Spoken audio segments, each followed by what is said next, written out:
Okay, I'm call to order meeting of the Finance Committee, Monday, September 16th, 2024 at 6 p.m. Jump down to prayer. You may like to pray. Not, I will. Okay. Dear Heavenly Father, we just thank you for the opportunity to serve the people of this county. Lord, we just ask for your wisdom as we navigate through this budget items and quite a few other agenda items tonight.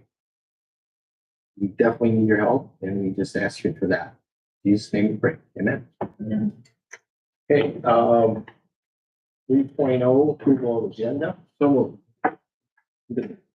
make a motion to amend the agenda. Okay, and I want to remove 10.0 for the committee chair reports. I don't know that we're going to get to that. Most of the we heard those at least once on YouTube, so everybody's okay with that. Can I get a second? Second. Got a second here. Any discussion on that? Okay. All those in favor say aye. Moved. All right, 4.0 review and approval of meeting minutes from the August 12th, 2024 meeting.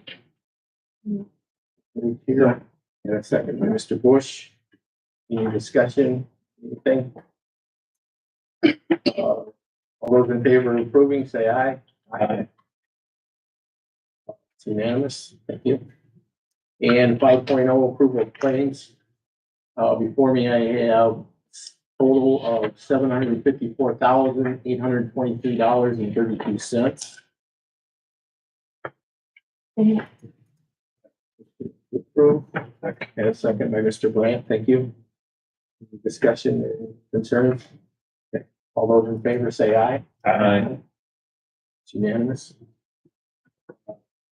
We'll keep moving here. 6.0 public comment. Sure. Okay. I'm here again from the 708 Mental Health Board. And I won't stay for the whole meeting, but we've submitted our budget recommendations for $416,000, and we've given George and Adrian the full allocation on where it should go. And largest of which is Rosecrans, because you may know that FHN got out of the mental health, behavioral health business. So we're very fortunate Rosecrans is here. But anyway, that's a 4% increase over year prior, which I think is the EAD has been going up more than that, I believe. But anyway, I just wanted to say that we really appreciate all the backup and everything that the county does to lead in this area. And if you have any questions, you can reach out to me or any of the other board members were listed on your website. Okay, thank you. All right, thank you. Chairman, you have a letter? I do. I have an email from the chairman of the Stephenson County Board of Health, who unfortunately could not be here tonight, as well as the executive director of the health department could not be here tonight. But they were wanting me to read their thoughts regarding 8.1, the approval of bid for HVAC for health department. Good evening. This is Chad Reedy. I wear several hats, but tonight I am the chairman of the Stephenson County Board of Health. I will be very brief. First, thank you for serving our community by serving on the county board and this committee. I am speaking on behalf of the allocation of ARPA funds that have been budgeted for the HVAC system at the health department. The RFP was done to the standards and rules as we understood them to be. The board met and considered 3 bids. The bid we accepted was from Honeywell and slightly more expensive than one of the other bids. However, our system is proprietary. We felt that trying to jerry-rig a system to adapt may create more problems and become more costly than the difference in the bid amounts. We felt it was unethical, if not illegal, to try to meet with vendors individually or as a group and negotiate a new bid after the fact. So with that in mind, I would ask that you approve the bid for the HVAC system for the health department as presented and forward it to the full county board with your recommendation to approve. Chad. Thank you. Okay, We will keep moving here. 7.0 reports to the committee, 7.1 Diamond Brothers, there's no report, so keep moving on. 7.2 County Administrator. I will do a little briefer version of what I gave Wednesday at admin. This month's city, county meeting was canceled by the city due to an illness. But I sent them the monthly crime suppression unit update. They requested, Greater Freeport Partnership meeting was, August 24th. They gave a visitor center update, spoke about cruise night and a few ribbon cuttings in the area. The chairman, myself, and the treasurer were able to attend the one at FACC. We moved into a new location, which hopefully better serve the community. Great location. I think it'll be a good asset to the area. Things are continuing along with the strategic planning subcommittees. Reports are getting to committees, and the committees have been meeting regularly. I'm planning, kind of getting a better feel of how often they need to meet to accomplish their goals. Weekly calls with TCM continue. We were notified earlier this month that it's time that they will start emailing out the UCCI fringe benefit and salary survey. So my office, as soon as we get that, will be working on entering all of the information in on that.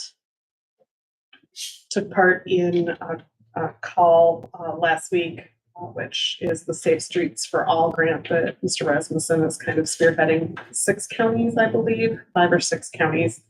And was on that call last week. Labor negotiations, the FOP have an agreed contract that will be going to the board on Thursday. We were notified that the highways negotiations will be beginning, and I believe our circuit clerk said something at court services that she was notified as well. I have not seen that because I'm usually not involved in those, but Ms. Whipple from the health department spoke at the department head meeting on grant funding that they received for cancer screenings that they'll be rolling out. So look for information on that to come as it becomes available. We also discussed and we'll be finalizing the survey for employee satisfaction and retention. Thank you. Quick question. Yes. You happen to, are they still at the same price on the visitor center building? You know, That I do not know. I know they, proposed purchaser that they had is no longer interested. Yeah, I know. Due to cost. I'm looking at something else and I'm just wondering whether they had, since it's been a while, whether they were doing any price adjustments or anything, so. I can find out. Although I don't know that Greater Freeport Partnership has the say in it because it's owned by the visitors Okay, bureau. yeah, that's true, I know that, yeah. I think they're just kind of facilitating communication. Yeah. I didn't know if it was even the same realtor that started this. Any other questions for the administrator? Thank you. All right, 7.3, Finance Director. I do not have a formal report tonight. That's fine. All the financial calendar updates. Plenty of We'll fit it other all stuff. here in the agenda. So Okay.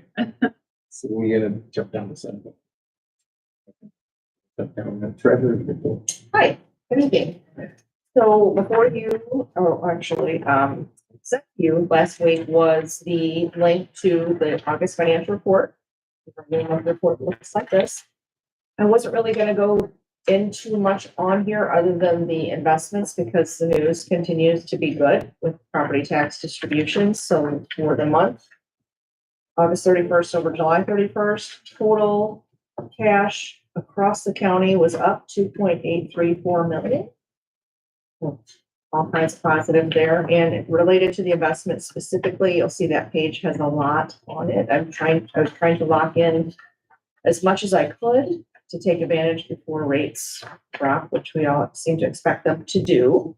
There's currently 22 investments on behalf of 15 different county funds that you'll find on that page.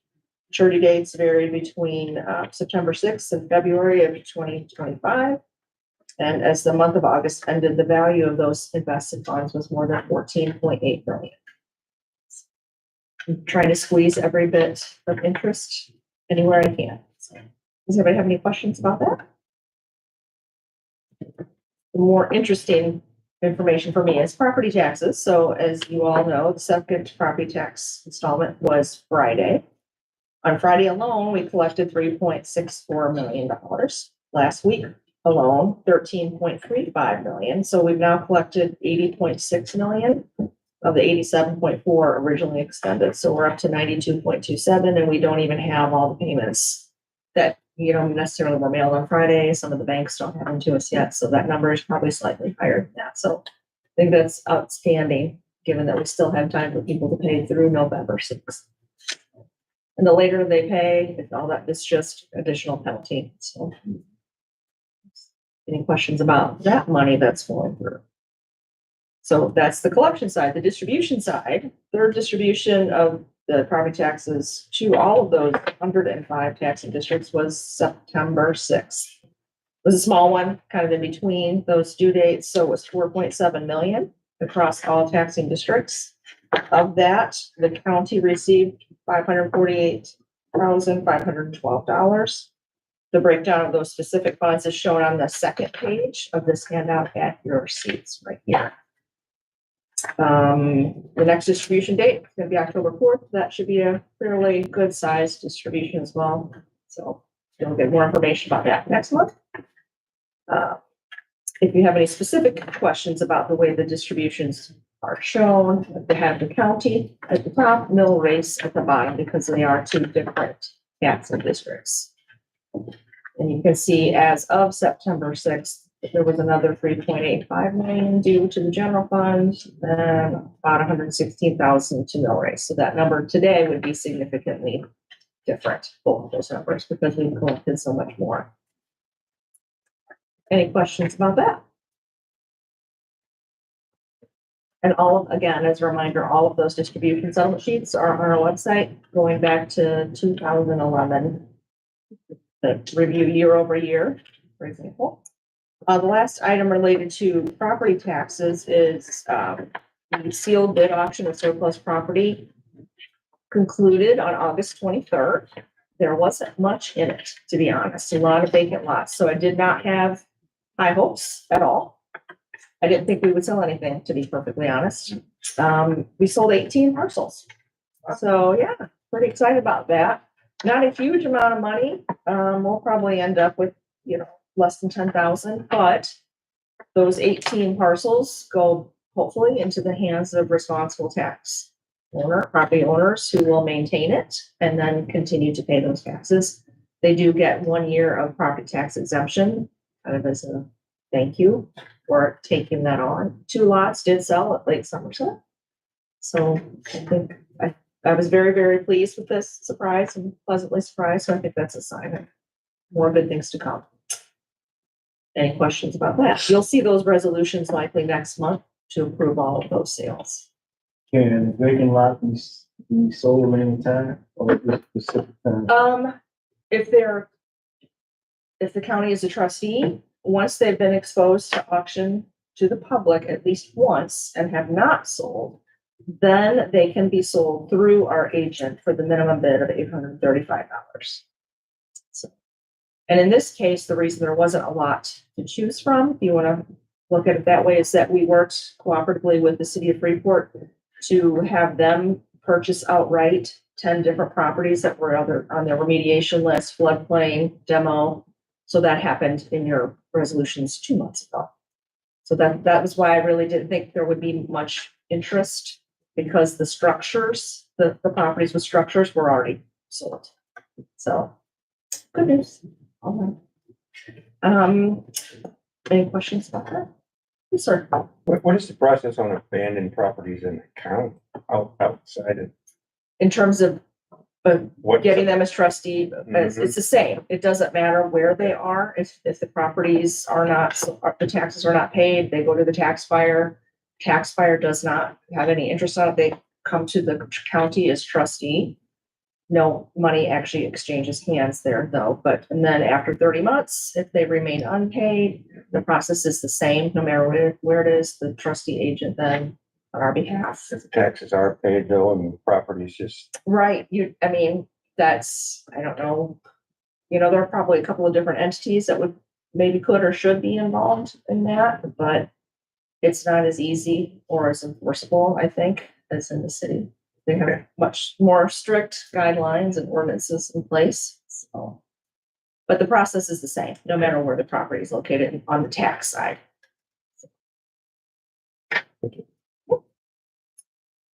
And last thing, I know we'll get to it later, but I just wanted to mention my budgets because both were approved by the administration committee. Just wanted to highlight that my general fund budget, Department 906, only has the increases to my salary line according to the county board resolution, full increases and a change to one position that reflects duties that had been uncompensated for a while and that needed to be remedied. There were just modest increases to computer supplies, mileage, and office equipment repairs. So my contracts for service for my currency counter, folder, receipt printer continue to go up. So I'm trying to reflect that there. The treasurer automation budget, Fund 46, increases only $350 over the current year, and that's due to some decreases in part-time help, but increases in tax expenses and meeting lines. So very modest, and I would consider them status quo or even better budgets related to service provided versus cost. That's all I have for that report. I did want to just share with you, I set at each of your spots this policy brief. It's from ISACO, which is the Illinois State Association of Counties. You've heard me mention a few times PPRT, personal property replacement tax, and how it's less and less and less every year. This is just a brief that the organization prepared hot off the press today. The most important thing to note, I think, the front is kind of a background, which good information to have, but on their back side, it talks about how the state has been diverting those funds away from local government to it's a significant amount year over year. So if you have a relationship with local legislators or even those who are not local, share this information with them and advocate on our behalf. Stop that so that, our costs continue to go up and the funding that we relied upon to cover them is being siphoned off. It's a little more information about that. That is all. Thank you. You. Move on, unless there's any more questions. Let's move on to 8.0 old business, 8.1 approval of bid for HVAC for the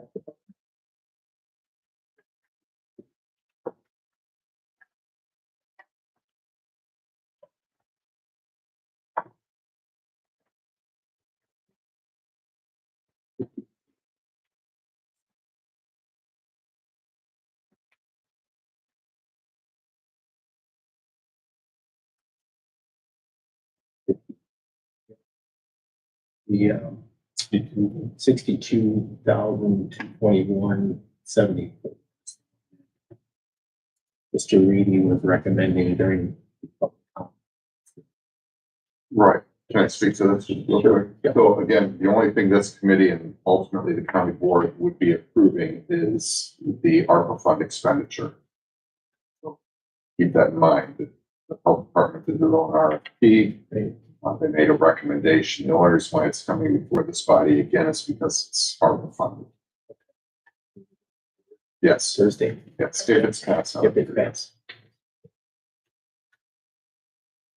Be the pleasure of the committee. Move to expend the ARPA funds to the health department HVAC bid. So. Okay. Further discussion? Seeing none, all those in favor say aye. Aye. Opposed? Unanimous. Move on. Thank you. Let's move to 9.0, new business, 9.1, approval of sale of surplus properties. Two of them on here. Chairman, I can Yeah. address it. Sure. So I Great. believe one of them is an outright sale Yep. under the circumstances that Mr. Bush, we just discussed, that particular piece had been offered and had gone unsold. So this individual wanted this property, went to our agent, made it happen very quickly. The second one is a defaulted reconveyance. Okay, So what that means, and you could probably read it from the resolution, is that someone had entered into a contract with the agent to pay back the taxes in order to have the deed reconveyed to them. Okay. They failed to make full payment on the contract, even given an additional 6 months of time to do so. So that leads to a default, and the individual loses that money, which then reverts to the county.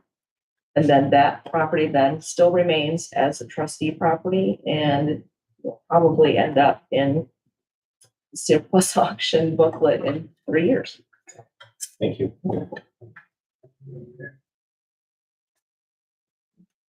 Questions on that? Good.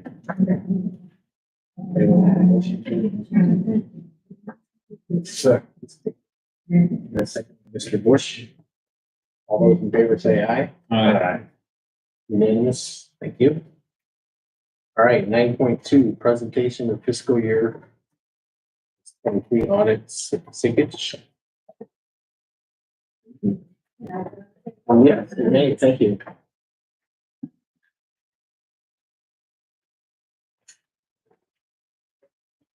Well, good evening. Thank you for inviting me to your meeting this evening to present to you the results of your audit for the fiscal year ended December 31st, 2023. Audit booklets are being passed out, but for the sake of time, I'll start my presentation if that's okay to keep things moving. So as a result of the audit, we've issued several different reports. I got a whole stack here. My comments tonight will focus on the largest of them, which is the annual financial report. So if you want to follow along once you get your copy, I will kind of give you page numbers and such as I go through. But opening up to the report, you're going to want to go to page number 1, which is your independent auditor's report. This is on signature letterhead. So in order for us to give an opinion on the financial statements, we follow 2 sets of standards. Auditing standards come from the AICPA, and those standards tell us the type of procedures we must perform when conducting our audit. The second set of standards comes from GASB, Governmental Accounting Standards Board. GASB sets the rules for the financial statement presentation for local governments such as the county. Second paragraph down is our opinion on the financial statements. We've issued an unmodified opinion, or you might call it a clean opinion. That means that the financial statements are presented fairly in accordance with generally accepted accounting principles and are free of material misstatement. This is the highest level of assurance we can provide. This is the type of opinion that you want to receive on your financial statements. So congratulations on the receipt of that unmodified opinion. From there, I'm going to flip to page number 5. This is our audit report on internal control over financial reporting and our report on compliance. This second opinion is required under government auditing standards. So the county's audit was also performed under government auditing standards due to the amount of state and federal funding that is spent by the county. This just requires us to perform some additional compliance testing. Our procedures noted no non-compliance with laws, regulations, contracts, and other grant agreements. The results of our procedures did result in 4 material weaknesses that have been reported. Material weaknesses in internal control. So material weakness is a deficiency in internal control, but there is a possibility that material misstatement of financial statements would not be prevented or detected in a timely manner. So turning the page to page number 7, are material weaknesses that are reported. 3 of these are repeated from the prior year, and there's 1 new finding from the prior year as well. So I'll go over each of those findings. So the first one relates to material audit adjustments. This one's pretty straightforward. So if the auditor proposes and the county posts any material audit adjustments, by definition, that's a material weakness in internal control. So our recommendation here is just that the county continue to identify and record transactions in the proper period, in the proper fund, and that all transactions are appropriately accounted for. The second finding relates to capital assets. Again, a repeat from prior year as well. We did see that the county implemented the capital asset policy the last time that we reported, so we are seeing steps in the right direction there. The one thing that we'd like to see going forward is just maintaining a capital asset listing and having all the departments update that listing. So us as the auditors this year kind of work with the departments to get that listing updated this year. So we'd just like to see the county, have that listing updated and shared with us after that goes through all the departments going forward. And Adrian emailed us this morning and we gave her our listing that we have. So I anticipate we'll see that one implemented going forward as well. The next finding is 2023-003, so bottom of page number 8. This relates to nursing home receivables and the allowance for doubtful accounts. So a little bit of context on this. The trial balance that we received from the county for the audit comes from the county's financial system. So the balances for the nursing home receivables and allowance for doubtful accounts hadn't been adjusted since last year's audit. So just recommend that the county work with the nursing home to ensure that those balances are updated for us when we start the audit. So I know that, TCM probably tracks the receivables and allowance on their end, but just making sure that's also updated on the county's software as well. And then the new material weakness this year, 2023-004, that's on the bottom of page 9, also relates to the nursing home. They have a lower kind of materiality scope that we use since they're their own opinion units. So that's kind of why we have a few more findings related to the nursing home. But again, when we get the trial balance, the beginning of the audit, balances should be fully adjusted to actual at year end. This year with the nursing home payables, payments were not made timely, which kind of resulted as our audit, started in February, we were still getting payments to accrue into AP for 2023, come June. So it was hard we just had a lot of manual adjustments to accounts payable. So just kind of recommending there some sort of a year-end close process, hard stop to make sure we're not chasing payables and continually updating and can end the audit essentially on that one. So that's what that one relates to. Before I move on to the financials, is there any questions on any of these? So as far as that finding is concerned, if the funding is not available to pay the receivable or the payable, how do you do a hard stop? Yeah, so I would say just making sure that you have, and we kind of did that this year, that, we provided just a listing of, hey, here's invoices that are out there that aren't paid yet. So just making sure that there's a good process in place to track so that we're not kind of chasing these over and over at year end is kind of what I think would work best. I guess I still don't understand as far as tracking. It seems the tracking is sufficient, just the funding to pay it is not. Am I missing something on that? Well, so when we started the audit, I think how it had worked previously is that invoices were entered as they're being paid. So when we started the audit in February, it didn't necessarily catch all of the invoices that needed to be accrued. So then, we worked together and got a listing of what needed to be adjusted. So, maybe looking at also moving back the timing when we start the audit might be something we need to look at as well, because in February, all the invoices weren't in yet either. So looking at both timing when we start things and just making sure there's a hard stop and a listing of what makes up those balances. Thank you. So for there, I will cover just some financial highlights. So page number 13 is your statement of net position. I would call this your high-level 10,000-foot view of the county's financial statements. The reason I say that is because this pulls in any capital assets as well as any long-term liabilities, including like pension liabilities and things such of that nature. The statement of net position is required to be presented to receive that unmodified opinion, so that is presented, but not necessarily used in day-to-day operations, essentially. So the focus on the statement of net position would be the total net position at the bottom. Governmental activities column, this is your tax-supported funds. Business type activities column is your nursing home fund. Total net position for governmental activities was $36.5 million. Of that, $10.7 million was invested in capital assets. You had net position that was restricted for various purposes, and an unrestricted net position of $7.6 million. Business type activities had total net position of about $1 million. Of that, $922,000 was invested in capital assets, and $123,000 was unrestricted. Turning the page to 14 and 15, still that high-level view of the financials, but this is your income statement for that high-level view. Change in net position is the fifth line from the bottom there. Governmental activities had an increase in net position of $4.4 million. So you went from $32 million to $36 million. There was a small prior period adjustment of $49,000. That was just some capital asset cleanup that rather than it's immaterial, so we could have passed on the adjustment, but just to kind of properly state the capital assets, we just restated the beginning balances there. Business type activities had an increase in net position of $604,000, so went from $441,000 last year to about $1 million this year. Next page is page number 16. This is for your governmental activities, so it does not include the nursing home here. Is your balance sheet for your governmental funds. Your general fund and your ARPA fund were both considered to be major funds just due to the amount of activities in those two funds, and then the remainder of your funds fall under that non-major governmental funds column. Total fund balance for your general fund was $8.3 million, ARPA fund was $339,000, and your non-major governmental funds was $18.6 million. Looking at the general fund and just kind of gauging the health of the general fund, one thing I like to look at is comparing your ending fund balance to your annual operating expenditures. So for your general fund, you had that fund balance of 8.3 million. When you compare that to your total expenditures for the year on page 18 was 12.6 million. So essentially about 8 months of reserves there in your general fund. So healthy fund balance, kind of right in the range you want to be.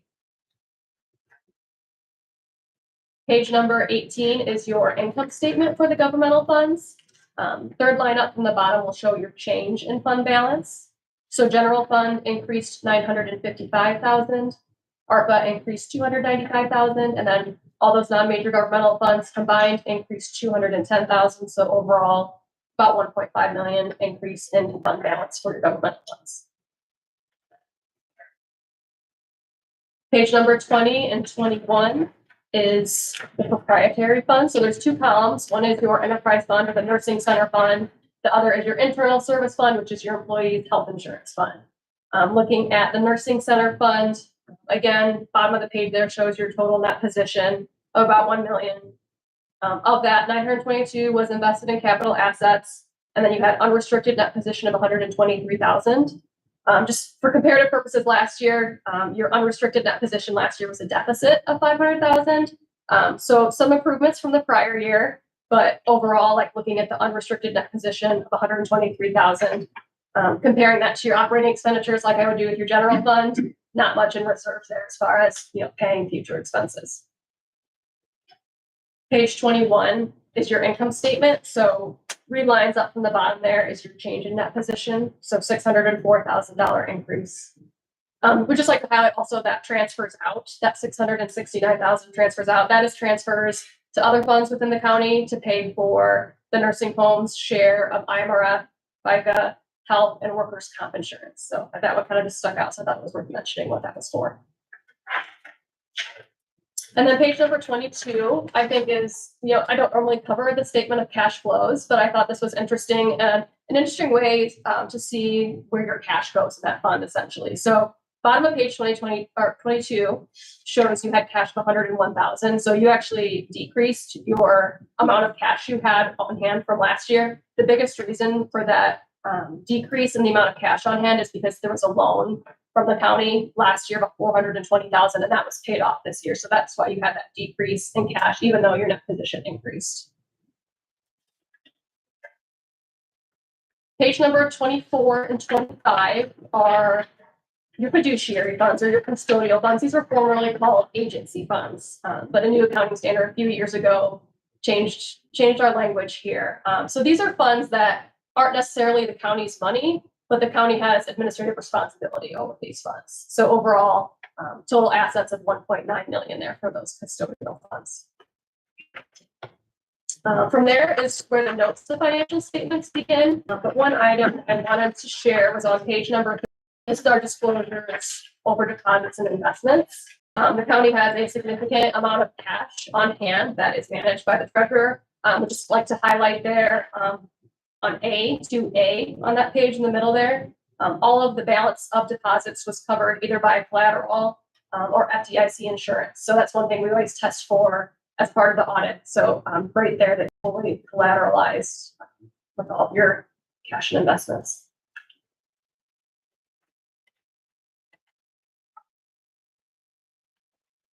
So the notes to financial statements go through page 57. So then starting on page 57 or 58 rather, 58 and 59 is where you'll find your budget versus actual. So there's a budget versus actual that's presented for any fund that's considered major.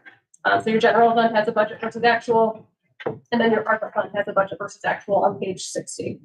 So we'll go over those, but just want to highlight where you can find that information. A few more pages I wanted to cover. Page number 63 and 64. This is your changes in your net pension liability for IMRF. This information is presented as of December 31st, 2022. The county has historically always reported 1 year behind just because of the timing of when IMRF releases their information.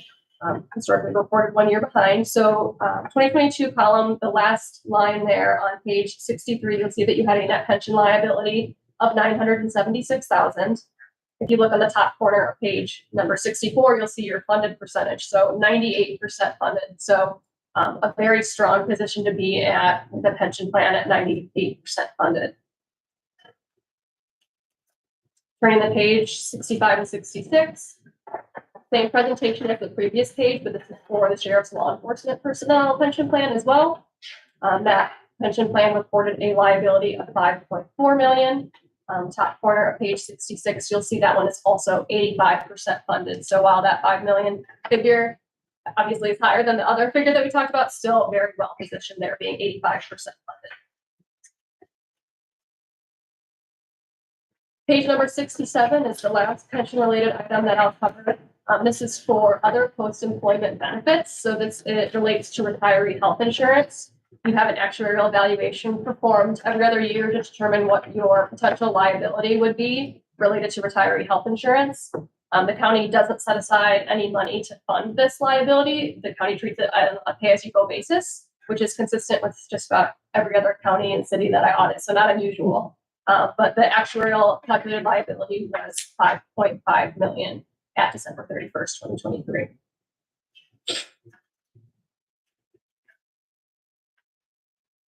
And then a couple more pages.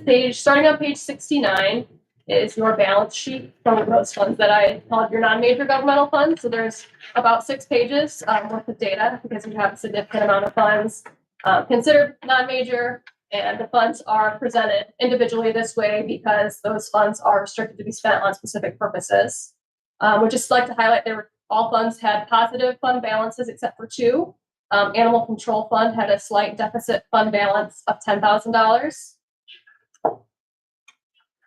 And Mill Race Crossing also had a deficit fund balance of $48,000. Both those deficits were as of December 31st, 2023. So just wanted to make sure I highlighted that as well. That concludes the comments that I had for you this evening, but I would be happy to answer any questions.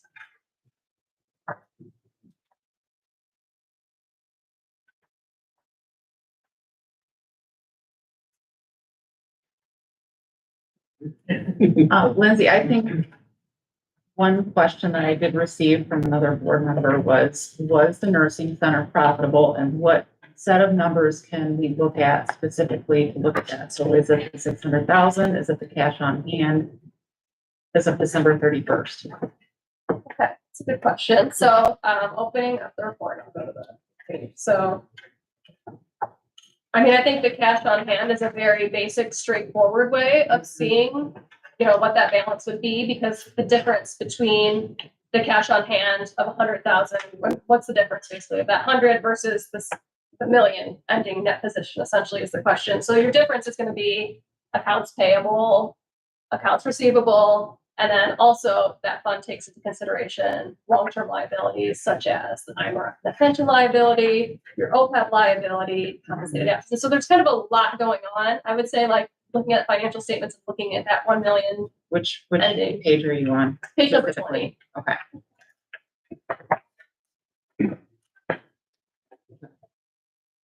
But at the same time, we saw that there was higher cash last year, but that's because there was a loan. So I guess you have to take a step back and just make sure you have a full picture of what makes up that balance. So I'm not sure if there's a right answer. I think it might be a combination of looking at both. Okay.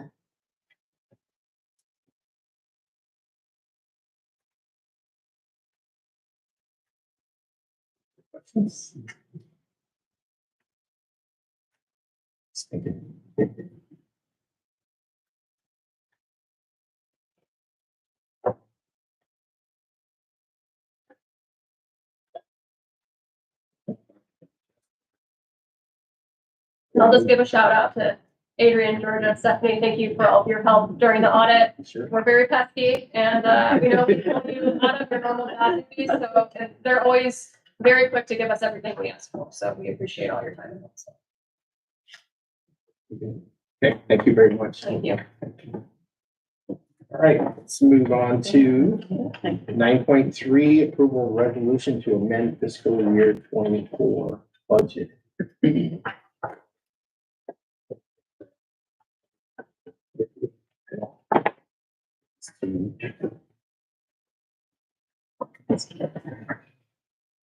What presentation on Thursday?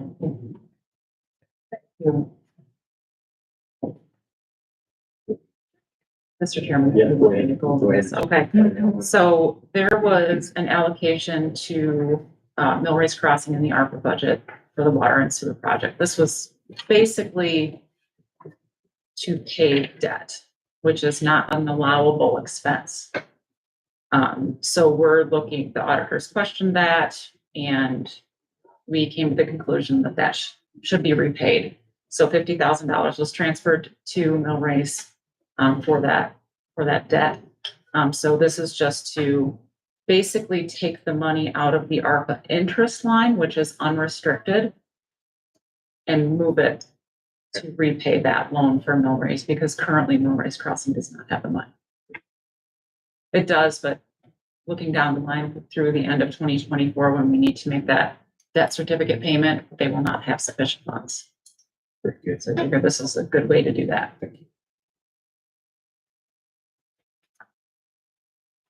Is there a second? Make a motion to amend the 2024 budget. Second. Second. Okay, Mr. Brandt. Any further conversation on this one? All those in favor say aye. Aye. So moved.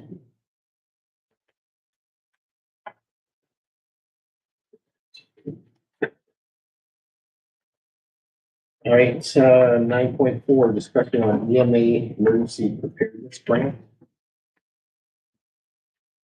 So just kind of, I can talk briefly about it. This is a grant that Mr. Townsend does annually. It's a recurring, there's no match. Or, I think it's 25,000 that he is requesting this year. 25 or 28. I don't, didn't put it in my, Yeah. I think it's 20. 20. This is just more as, it's making the committee aware that he has reapplied for it like he does every year, bringing it to the attention of the committee. Where does that money come from? This budget, It goes to his budget. the But the match. grant comes It's from where? Matt, Oh, from the EDT.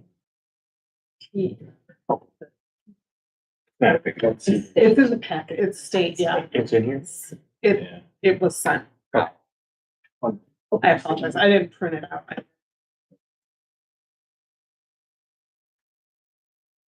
You know, it's, Yeah, it's, she said it, Georgia said it's the year that he gets in, puts it in the budget. right. You may want to make a motion to approve. It's just discussion. It is, thank you. You'll be back in here. So we need to do any further comments on that one, or we keep going here. That's it. Okay. All right, keep moving. Stuff on here, 9.5, approval of amended intergovernmental agreement with Village of German Back. We can get back in.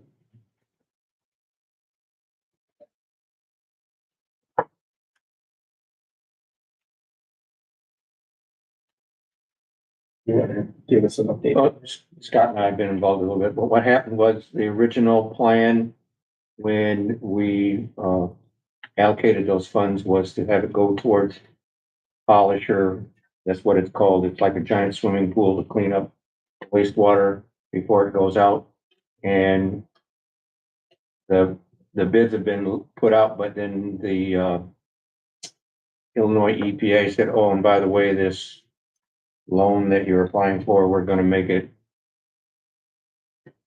it'll be forgiven. So then the dollars that were originally used there, they're going to allocate these dollars to another part of the sewer project. That's why it's being changed, just to be upfront with what's going on.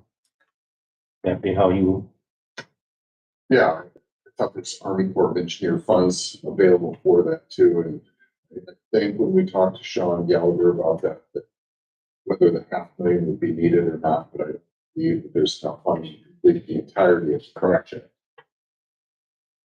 I guess I'm not 100% clear on what these funds specifically. Further down the project. Just further down in the project is what it is. The way I understand.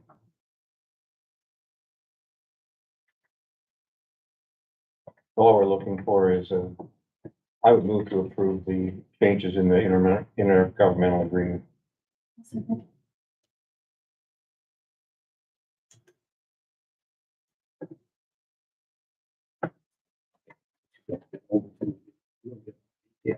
So, Oh, what is that? I'm trying to look at the. You have the intergovernmental agreement here.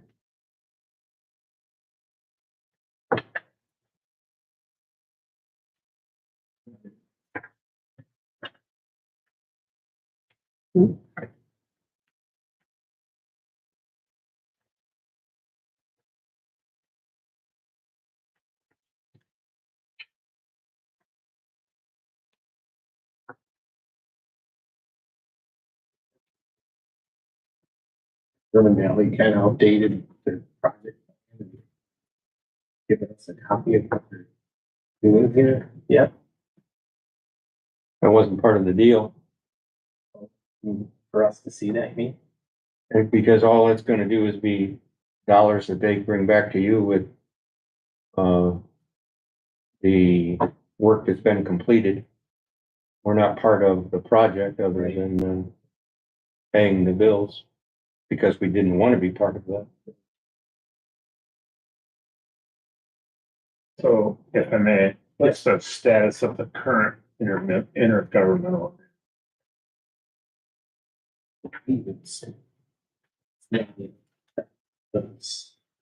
Chairman, you recall why that? I can't hear you there. You recall why we're amending this? The other one is not enough. Well, originally the project was for the polisher. I do recall that. That was specific, very specific. I'm just looking through this real quick to see if it, Is it, which email is that in, that intergovernmental agreement? It's in the amended one that she sent today at 4. You got it, paper. 453. That's not the original. This No, is, I think there's the amended one there, right? the original one, if I may, just, it states the county will reimburse the village for approved engineering and construction project. Full of $500,000. That's what the original one states. And the other one states virtually the same. That's at the bottom of page 1.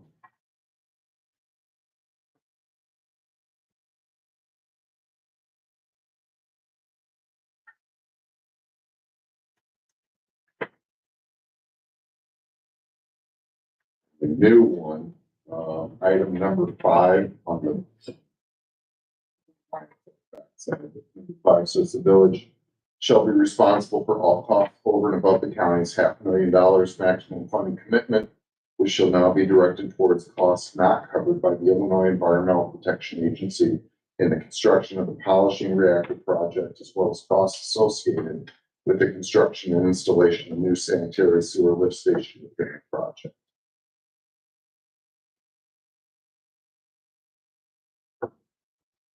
Steve, have you gotten any update on where they're at with the project?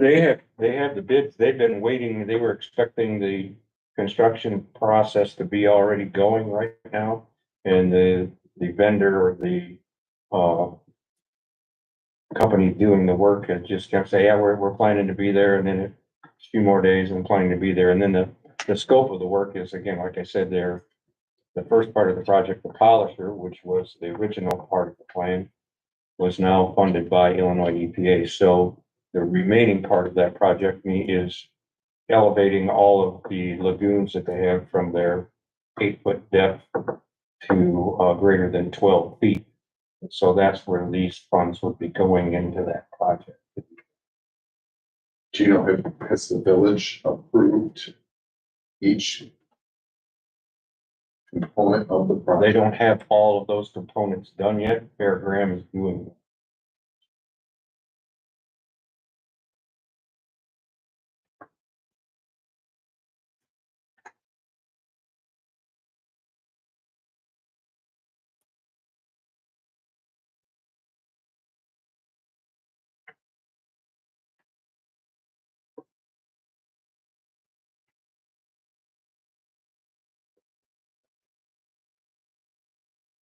Further discussion? From my vantage point, it feels like there's a new goal. It's not part of the original. I'm not really crazy about the, percent. Victory, I think it makes more sense than kind of like an over for one or something here. Well,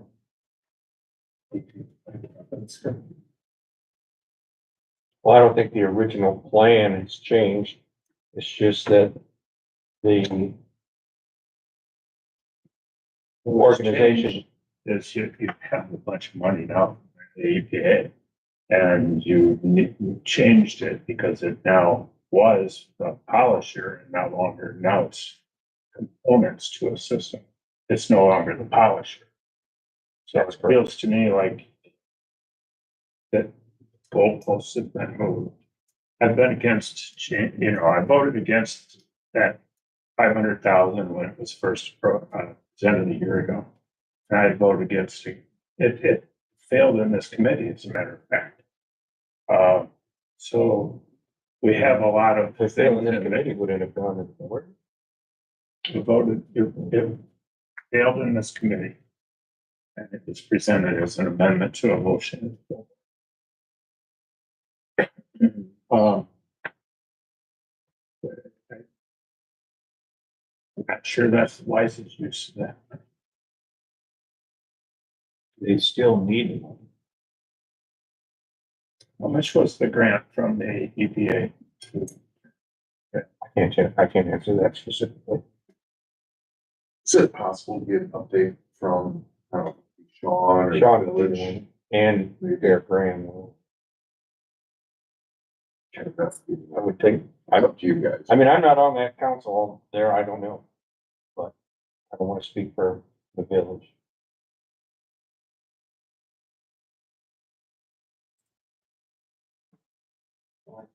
Would you rather have them come here? To you guys.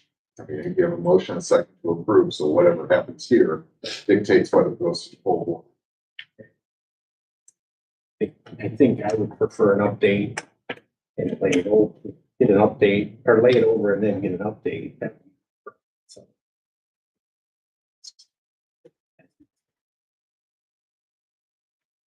Well, like you said, we could vote it and send it to the full board and get an update then. And then that could be the problem going on. Make sure they're. That's. Sounds good to me. And I think the full board looks at the committee's views as scope of the project. And I understand that, but at the same time too, I mean, if I'll go to the full board, they're gonna like. So that's where we could send it on to the full board, where the whole board gets the opportunity to hear what's entailed in it, and then we go from there.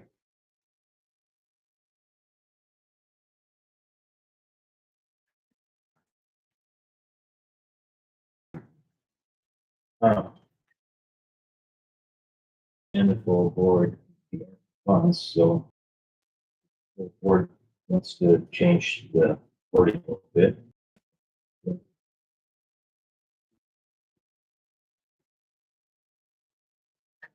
Further discussion.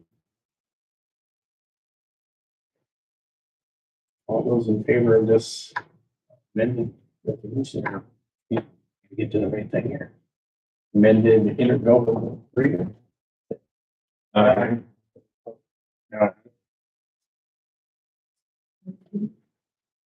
Maybe you do a roll call. We can, I mean, Well, I mean, you know who they are. we know who we are. Just the brain. Oh, yeah.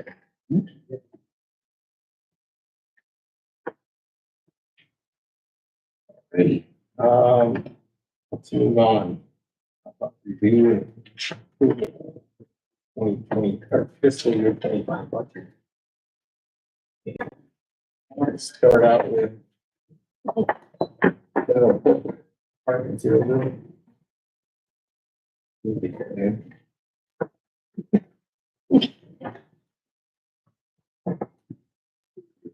So several of the budgets are not going to be able to be addressed this evening just because we do not have finalized health insurance numbers.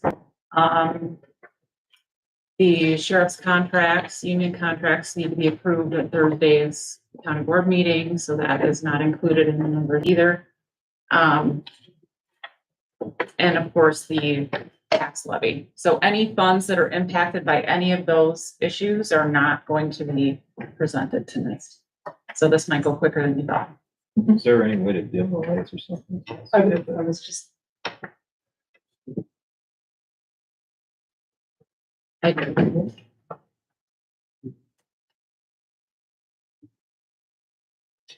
That's better. That's good. So even though we're not going to go over the general fund budgets, I did want to mention that with including a lot of the proposed salary increases, we're looking at a deficit of between $1 and $2 million.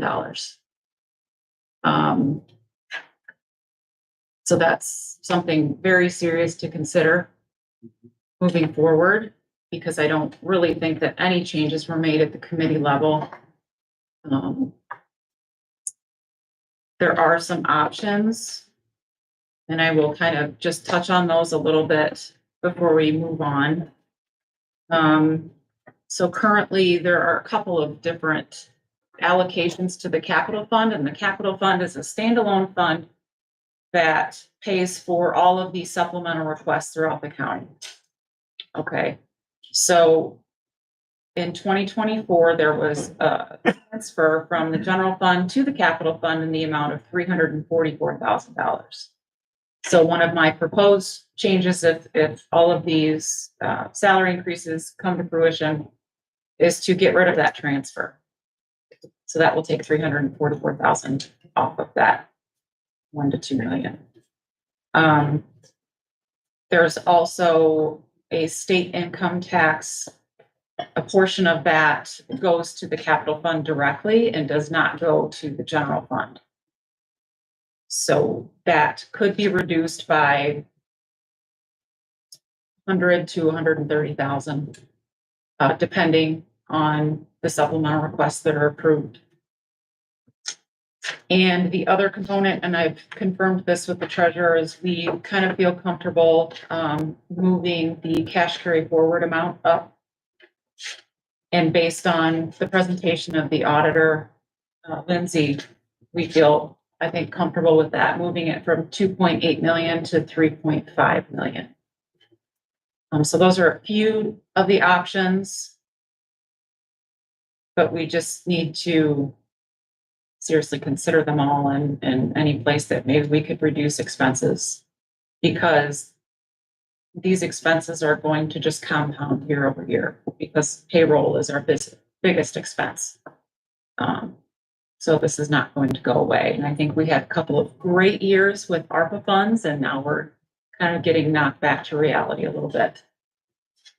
So just wanted to put that out there. Yeah, so with that, I was going to start with the township bridge. So the highway department presented these numbers with federal and state dollars coming in and then being expensed to the joint bridge fund, which is Fund 007. So it's an in and out. I think it's pretty straightforward. I recommend approval of Fund 8, township bridge. Make the motion to approve. I'll second. Just other discussion. Okay. Those in favor say aye. Aye. So moved. So county motor fuel, there's a health insurance component here, so skip that one. And township motor fuel, kind of the same situation. The highway department put these numbers in, estimated allotments, and their corresponding expenses. So there's a surplus of $28,000, so I would recommend approval. Motion would. Okay, Mr. Brandt. Second. Second. All those in favor say aye. Aye. So moved. So the next standalone fund is the opioid settlement fund. So new revenue that we're expected to receive from these various settlements is $20,400 for the 2025 year. And you'll see it quite a large amount in the cash carry forward. So these are funds that are just sitting in this fund that have not been expended as of yet. So we put it all in a miscellaneous expense because we do have to submit reports with more detail, making sure that those expenses align to the plan and all the allowed uses. So having kind of a catch-all line is easier in terms of budgeting, since we have to do everything on the back end in terms of reporting. So I would recommend approval of this fund as well. Thank you. Second. I got a question for you. Sure. Recently went into an adjoined suit for this next, like the opioid settlement. Those numbers aren't included there since it has been settled. Right, we don't know those amounts yet. So we might have some unexpected revenue that we will put in that and carry over the next year. Need a second.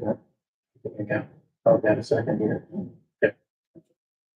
Okay, all those in favor say aye. Aye.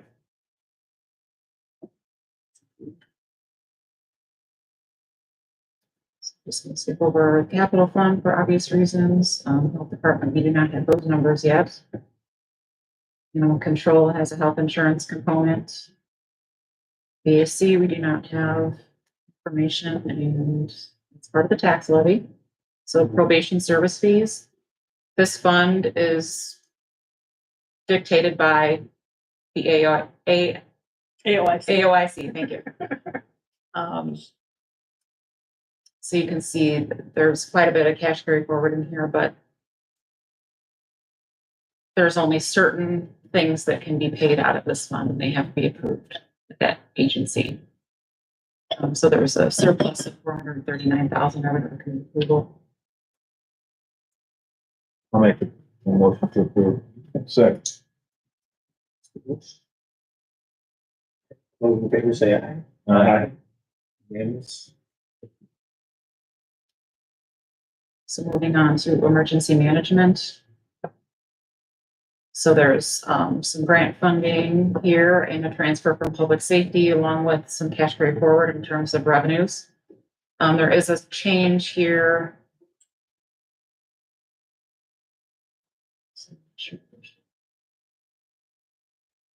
Oh, because it hasn't. Yeah, I don't think it's not been approved, so we'll move on. Better read it.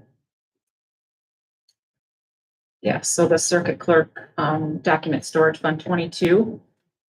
So she is not 100% sure that there's going to be a technology grant, but we did want to include a revenue line and an expense line just in case there is. She's heard rumblings that there is going to be, so fingers crossed. Otherwise, it's court fees, document storage fees, and then she has minimal expenses, office equipment, a standing lease payment. She did have some salaries coming out of this fund. This, just with the decrease in court fees that they've been collecting, the fund just cannot support having employees in it anymore. So these employees have been moved to the general fund, which is originally where they started. And this was 2 circuit clerks ago. the general fund was basically in a world of hurt. So to alleviate some of that stress, those employees were moved out because these two funds, the document storage and mechanical document, were both, or court automation, I'm sorry, they were both flush with cash at that time. So with the removal of those deputies, there's going to be a surplus of 41,000. So I would move to, or recommend approval for this. One more. Motion by Mr. Bush. Second, Mrs. Baker. When will she know about those grants? I don't know, Mr. Bush, do you know what the timing was? No, They'll just kind of pass. Right. Through here. Right, it's gonna be, it's because she gonna did be a send wash. something the other night, she said next month that she was planning. She has a the disability grant. She should have an, Disability grant, she right, should have an amount for that for right, next she had month. them off that. She said next month. Correct. But the technology grant.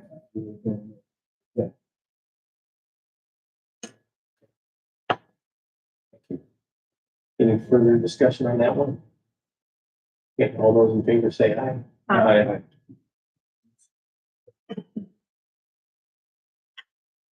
Okay, moving on to mechanical document storage. This fund is controlled by the county clerk.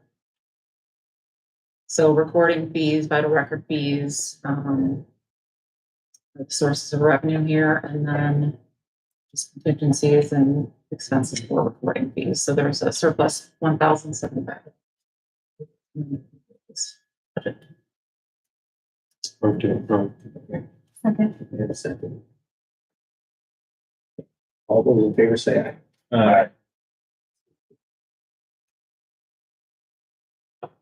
Support automation, Fund 25, you'll see the deputies being removed in this fund as well. So the same situation. And we anticipate the court automation fees being reduced a little bit. So with that, there's going to be a surplus of 11,500. Hopefully with these tiny surpluses, we'll be able to build those funds back up a little bit. This one as well. Okay. First, and second there. Any other discussion? All those in favor say aye. Aye.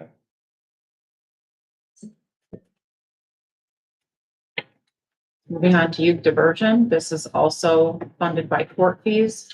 So we had anticipated quite a dip last year, which did not actually happen. So we do have some cash carry forward in the amount of 4,800 that we wanted to bring in so it can be allocated to the agencies who are awarded these funds.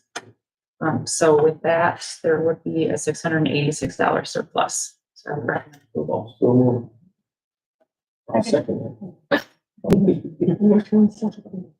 Inspector. All in favor say aye. Aye.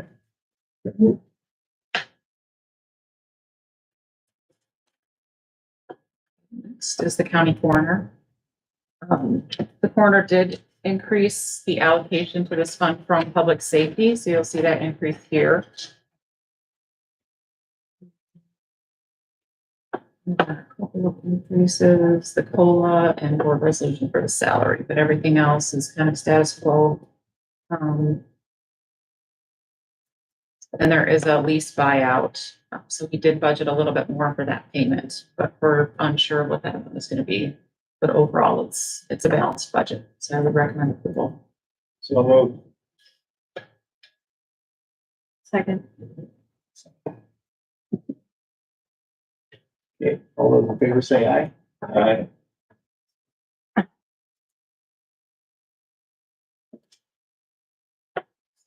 Please. Moving on to extension education. Extension education had actually submitted their request and that stayed at $190,000. So the surplus would be the interest income. So I would recommend approval. Okay, motion to approve. A second. All those in favor say aye. Aye.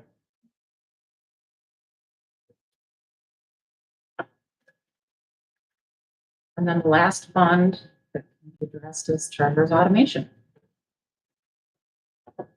So as you can see in the revenues, there's just a small change in terms of the description for this line highlighted in yellow. Just changing to automation fees. Getting rid of any salary that was included next year's. Just some small increases. There will be a surplus of $100. So I would recommend approval. So moved. In a second. All those in favor say aye. Aye. How many of these budgets are due to health insurance being decided yet? How many of them? All the rest? Probably most of them. Well, not all the rest, because some of them are part of the tax levy. Some of them I just don't have information. I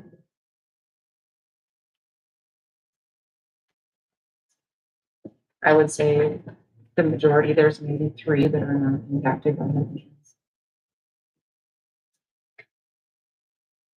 So that's all I have in terms of budgets that I can present. Yeah. Okay.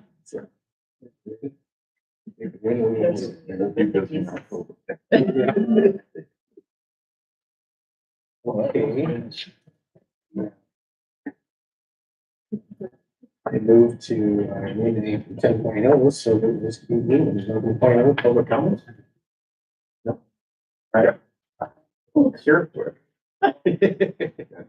Don't want to come across as sounding like I'm lecturing, but I share the concerns of the finance director.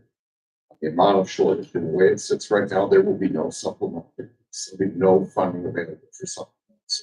Every single conversation that was had in the oversight committees where everything got approved, carte blanche. It's not reality. There's a lot more expense coming that we're gonna have to figure out. So October is gonna be a heavy month of trying to figure this out. So I'm asking for everybody to come prepared to make difficult decisions. And what we're going to be looking at Thursday night with the FOP contract, it's a significant portion of it. I'm not saying whether it's deserved or it's not deserved, but that is going to have a long-standing impact on the county's finances going forward. Every year thereafter, because as Adrian said, it just continues to build on top. And there's other contracts coming up, and every union is asking for significant increases. So please just be ready to make some hard decisions going forward. Thank you. Anybody else? Okay. 10.0 adjournment. Yes. Say aye. Aye. Thanks, everybody.